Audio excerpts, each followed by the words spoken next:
Muito legal. Você tá por qual partido agora? Agora eu tô sem partido. Por eu quê? tava no Patriota, né? Que é o partido que eu fui eleito agora no ano passado. E aí eu fui um dos grandes críticos do meu partido ter apoiado a candidatura do Arthur Lira na Câmara dos Deputados, que é um sujeito do Centrão, investigado por várias razões. E aí, por conta do meu posicionamento contra ter criticado o apoio do partido, eu fui expulso do partido no final do mês passado. Então aí há pouco mais de um mês eu tô sem partido. Igual a escola.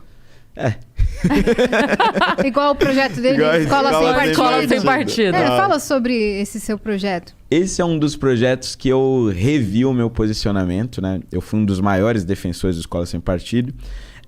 Assim, eu particularmente acho que o projeto em si não era um problema, tá? Porque o que ele propunha? Então, uma plaquinha em toda a sala de aula dizendo que o professor não pode fazer propaganda política em sala. E é isso, tem que fazer o trabalho dele de ensinar. Só que isso gerou um efeito colateral pela forma como eu defendia isso. Eu defendia de forma muito agressiva.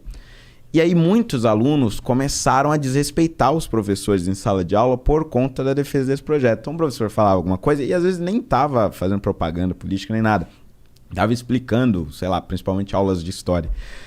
Estava explicando como funcionava a esquerda no mundo, qualquer coisa do gênero. Aí levantava um aluno, não, você não pode fazer isso, não sei o quê, vou te gravar. Metia a câmera na cara do professor e metia o dedo, saía da sala, batia a porta. E aí eu comecei a perceber que, na verdade, eu estava contribuindo para o desrespeito aos professores, que era algo que eu jamais pretendia fazer e contribuir de qualquer forma. Então eu dei uma segurada na defesa desse projeto, até porque eu acho que a educação no Brasil tem vários outros problemas. E hoje não é uma das minhas principais bandeiras. E talvez o foco não seja o aluno, né? Sejam os pais. É instruir os pais para que fiquem de olho. Porque muitas vezes...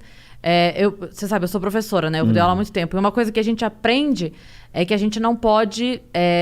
os três pilares ali. Pai, mãe e professora. Então, às vezes, os pais são separados, enfim. Ou que se não forem, mas não pode jamais a professora com a mãe falando mal do pai, ou o pai com a mãe falando mal da professora, porque a criança tem aqui um pilar de confiança. E ela precisa ter esse pilar de respeito. Então, quando ela ouve o pai e a mãe falando mal da professora, eu não vou respeitar não, meu pai e minha mãe falam Perde o respeito totalmente. E aí, eu também sou a favor da escola sem partido, mas penso nisso também, que de repente o foco não é o aluno, são os pais. E eu vivi isso com a Mar. Eu vivi isso na escola da Mariana, tive uma briga fodida no colégio dela, porque teve um professor uma vez que chorou em sala de aula, chorou, e quando eu digo chorou não é uma leve emocionada, chorou copiosamente, porque o Lula vai voltar e não sei o quê, tipo, chorando, assim. E aí eu falei, a Má entrou, pela mesma abertura de porta que ela passou, eu saí e fui pra escola. Passei a mão, saí a louca, né? Fui na escola e aí sentei pra conversar com a coordenadora. Ela falou, nossa, que estranho, mas aqui foi muito engraçado, porque ela falou pra mim assim, porque aqui a gente fala dos dois lados. Eu falei, então você já começa errado, porque não tem dois lados. Tem 847 que eu sei de lados aqui. Não tem dois. Se você tá falando de dois, você já tá começando errado. Você já tá começando a mostrar pras crianças uma divisão ali que não é pra ser. Então, e aí foi... Mas assim, foi uma vez que eu fui, sentei, conversei. Na outra eu já cheguei um pouco menos disposta ao diálogo. Já tava bem puta. E aí na terceira eu entrei na sala dela sem ser anunciada, bem sem educação mesmo. Entrei, aí ela assustou e falei, o negócio é o seguinte, eu já conversei, eu já expliquei. Eu só vim aqui perguntar pra você se eu vou te acionar como diretora, se eu vou acionar você e o professor como funcionários da escola, porque daí eu vou procurar a diretoria de ensino, ou se eu vou procurar a justiça, porque daí eu vou acionar vocês como cidadãos. Porque vocês estão usando de subserviência com os alunos em sala de aula. São menores de idade, você não pode fazer isso, ele tá numa situação de poder pra cima das crianças, e aí elas são obrigadas a não debater, não discutir, o professor fala é lei. E aí, não. Aí o professor nunca mais falou. E aí, porque a minha questão não era essa. Eu ainda falei pra ela. Eu falei, se ele tá com problema de ter com quem conversar, fala pra ele me ligar que eu tomo um café com ele. Se ele não tem amigos. Mas com as crianças, não. Porque em casa eu converso com a minha filha. Mas e os outros pais que não estão sabendo o que tá acontecendo? Exatamente. Então o professor... E aí ela falou assim... Foi muito engraçado porque ela falou... não sabem mesmo.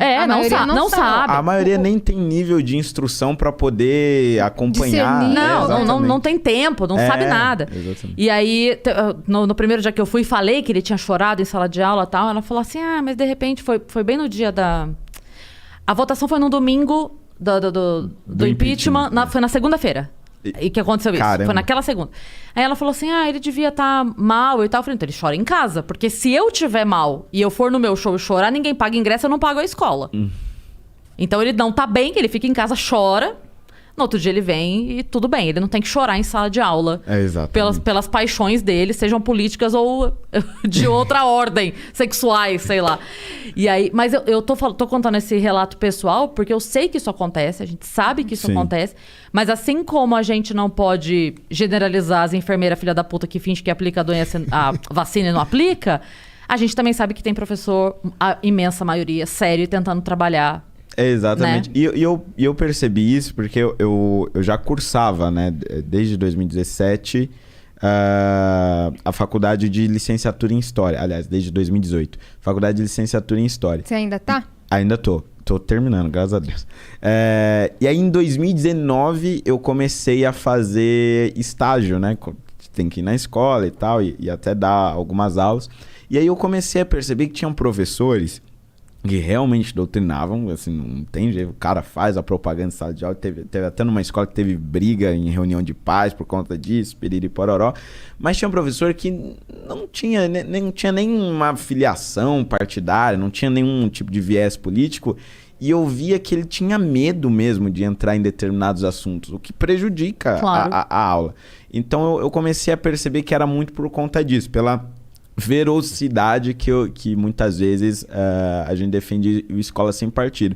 Então acho que mais do que o projeto em si, porque eu não acho que o projeto tinha nenhum problema, mas eu acho que o modo como ele foi defendido algumas vezes acabou atingindo professores efeito colateral que vocês não tinham previsto. Talvez Exatamente. porque quando o projeto nasceu, talvez porque quando a ideia do Escola Sem Partido nasceu, a gente estava muito menos politizado de maneira geral. Então a gente tinha isso como uma questão muito forte. Hoje em dia já tem muito mais pai e mãe atento ao que a escola manda, de bilhete. Exato. Sabe? A escola do meu filho falou não sei o quê. Opa, isso não concordo. Da programação das aulas, tá muito mais detalhado agora, né? Nisso eu acho que foi muito positivo, porque eu acho que levantar essa discussão alertou muita gente e talvez até o efeito tenha sido muito maior do que se fosse mais uma lei aprovada que ninguém saberia que existe, né? Sim. Eu lembro que na minha escola, quando eu estava no ensino médio, a maioria das aulas era mais neutra mesmo, principalmente de história, não tinha muito essa propaganda política aí. Mas eu lembro que quando a gente estava no terceiro médio e em uma das aulas de redação, a gente estava estudando redações que poderiam cair, dissertações para fazer com temas que poderiam cair no Enem, né, no vestibular. E eram temas bem polêmicos e dava para sentir julgamento no professor quando ele via a opinião de alguns alunos que não batia.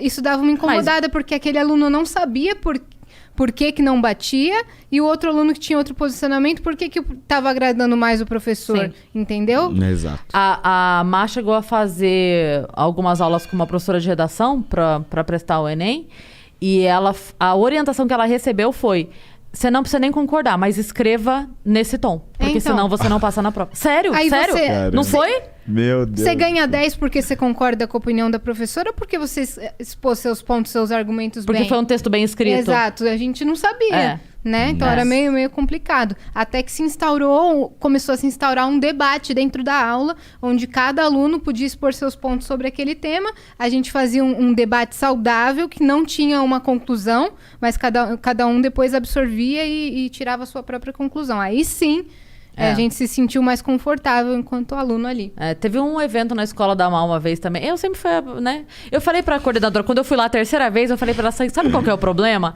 É que eu não tenho trabalho formal. Eu posso vir todos os dias aqui. Eu faço show de final de semana, então de segunda a sexta eu posso vir todo dia. E você vai cansar de ver minha cara. Eu falei isso pra ela. Não, imagina, pode vir sempre. Eu falei, mas eu venho Você mesmo. quer dar aula aqui? Não, mas não tenha dúvida que se todo dia tiver problema, todo dia eu venho. Eu era a louca. Não, né? Eu sou a louca, que eu era a louca mãe de uma adolescente. Agora eu sou a louca mãe de uma adulta. Mas teve uma vez que a Mar chegou em casa falando, mãe, vai ter um evento lá muito legal e tal. Um debate sobre aborto. Eu falei, bacana, né? É um tema importante, né? Debater e tal. Falei, aí, sempre quem polêmico. que vai? Sempre polêmico, né? Aí eu falei, quem vai? Daí ela me falou, vai não sei quem, da organização pró-aborto, blá, blá, blá, vai fulana de tal, não sei o que, pró-aborto, blá, blá, e vai fulana... Eu falei, não, então peraí, isso não chama debate. Não é que não pode ter evento. Pode, mas aí você chama de jogral, você chama de palestra, você chama de um encontro, Workshop. você chama de workshop, você chama do que você quiser. Debate não é. E aí eu fui lá na escola. Eu falei, fui. Falei, olha... Vou fazer virar um debate. Não, e assim, não é nem eu ser contra ou a favor. A questão não é essa. A questão é, você vai oferecer isso para os alunos, então você também vai oferecer. Deixa eles criarem, deixa eles entrarem em contato com a informação e escolherem a informação que lhe agrada. Exato. E aí eu falei, cara, eu te passo o contato do professor Francisco Raso, por exemplo. Eu passo contato, tenho o contato de gente que... E aí você faz... Não precisa ser no mesmo dia. Você não quer polêmica, não quer briga? Tudo bem. Faz esse evento aqui. No outro final de semana, a gente faz esse evento aqui.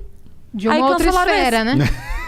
Cancelaram o seu? Poxa, não, o outro, né? Cancelar. O primeiro, acharam melhor cancelar esse do que ter os dois. Falei, então tá bom, então você cancela os dois. Mas é isso, é essa briga sempre pra que seja... Deixa a criança pensar, demônio. Exatamente. Sabe? Deixa entrar em contato. E eu acho que esse problema ele começa ainda na universidade. Porque quando você vai ver os debates nas universidades federais, né? Era tipo, eu lembro que teve um em 2016, na época do impeachment, sobre a democracia. Aí um debate sobre democracia na Universidade Federal do Rio de Janeiro. Aí era Jandira Fegali, do PCdoB, Marcelo Freixo, do PSOL e Lindbergh Farias, do PT. Quer dizer, não tem debate. Então, o professor que ele se forma ali, por exemplo, na Universidade Federal do Rio de Janeiro, a concepção de debate dele é um debate dentro da esquerda com as mais diferentes vertentes da esquerda. E aí ele acaba levando ali, né? Isso para a sala de aula quando ele se forma. Sim. Isso é um grande problema. Eu lembro quando eu ouvi falar da teoria da Terra plana a primeira vez. Ai, meu Deus. E aí, eu já contei pra Yas que eu fui atrás, fui ver o que era, eu queria entender o que era. E aí, obviamente, né, a Má mora comigo, e aí ela viu, o que é? E tal, eu falei, um negócio que tô vendo e tal, bababá. E eu achei sensacional, porque ela chegou pro professor e perguntou, tipo, falou e tal, que eu tava vendo isso, não sei o que, não sei o que. E ele, em momento algum, tava ela com os amigos, foram conversar com o professor. E ele, em momento algum, falou, é ou não é. Ele virou e falou, o que vocês acham? Vamos ver, vamos pesquisar. E não sei o quê. E foi... Só que em momento algum ele chegou falando assim, 2 mais 2 é 4, tchau. E virou e foi embora. Não. Mas o que você tem de informação? O que você ouviu? Ele era professor ouvi tal do coisa. Ele era geografia mesmo, né? Geografia. Mas o que você ouviu? Tal coisa. Mas isso tal coisa aqui, eles explicaram por quê. Tal coisa. Não. Então. Porque aí não sei o quê. Aí ele foi. Aí no final eles entenderam e tudo. Mas eu achei sensacional que ele podia ter resolvido o problema em 10 segundos. Mas ele preferiu fazer... né? Ele poderia ter... Não. Calma. A dúvida não é absurda. A dúvida, ela é genuína. Tá tudo bem vocês terem dúvida. Vamos conversar sobre ela? Eu tenho uma história muito interessante sobre isso, que é o seguinte. Eu tava, acho que na minha 8ª série, ainda não tinha o tal do 9º ano, né? Tava na minha 8ª série indo pro 1º ano do ensino médio. E aí eu tive um professor de língua portuguesa que era filiado ao PT, sindicalista, assim, roxo e tal. Mas na sala de aula era impressionante. Ele não manifestava essa tendência dele. Tanto é que foi por causa dele, o professor Moisés, nunca vou me esquecer o nome dele. Ele foi o sujeito que introduziu o assunto da cota racial na sala de aula e, portanto, da minha vida, que eu não sabia que existia. E aí ele começou a me provocar de um jeito, até hoje, eu acho meio exagerado, né? Como eu não tinha um interesse muito grande por vestibular, nem por política, nem por nada. Eu era um aluno de mediano para mal, assim, naquela época. E aí ele pegou e tava falando de vestibular e em determinado momento ele pegou e falou: pessoal, vocês têm que começar a se preparar para o vestibular desde já, menos o Fernando, porque ele vai ter o benefício da cota racial e não precisa estudar tanto assim. Putz. Nossa, nessa hora eu me revoltei. Como assim, professor, não sei o que e tal, mas você não sabe o que é cota racial, vai pesquisar e tal. E aí eu comecei a pesquisar sobre cota racial, comecei a desenvolver o meu posicionamento contra, ele claramente era a favor, e em toda a aula seguinte, né, que a gente entrava no assunto, ele de alguma maneira me provocava a entrar cada vez mais no debate. E aí ele foi percebendo que eu estava formando a minha opinião contrária, em nenhum momento ele me impediu. Pelo contrário, ele foi me incentivando a pesquisar para ter mais argumentos no debate, para debater cada vez mais. Né? Ele foi Exatamente. engordando isso. E graças a ele, eu formei um posicionamento mais à direita, liberal, e ele nunca me impediu de... Hoje ele deve se arrepender, claro. Mas pelo menos na época, ele não me impediu Mas e não é continuou bonito, me incentivando. não é bonito quando a pessoa de fato acredita na democracia? Exatamente. Sabe? É isso que eu falo. Não importa qual lado a pessoa está. Não importa. Desde que ela de fato acredite na democracia. Então, assim, não é lindo a possibilidade de a gente pensar diferente? Se você quiser uniformizar do seu lado ou do outro lado, todo mundo vai perder. Porque a hora que você não precisa debater o seu argumento, ele enfraquece, né? Exatamente. Se eu disser pra você, isso aqui é um abacaxi, você fala, é mesmo? Eu falo, tá bom, fica os dois idiotão aqui falando que são abacaxi. Aí ela chega e fala, não, caralho, é um microfone. Não vamos conversar com ela. Porque ela falou que é um microfone, ó, que louca. Pode, um negócio Às desse. vezes me sinto assim. Então, é muito isso, assim, que força a nossa narrativa tem, a nossa ideia tem, se ela não for confrontada e ela não puder se provar.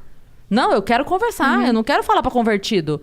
Eu quero mesmo que venha quem discorda. Vamos conversar mesmo. Porque daí tá gera o ótimo. debate, né? É. Sentar aqui todo mundo concordar, né? Pois é. Toda unanimidade é burra. E você não se evolui como pessoa também, né? Claro, claro. E também porque nenhum dos dois lados tem sua coisa boa e nenhum dos dois lados tem sua coisa ruim. Pois é. Né? Então, se a gente afastar muito o outro lado, a gente não tá só se blindando. A gente tá perdendo também. Então, é essa conta que eu faço sempre.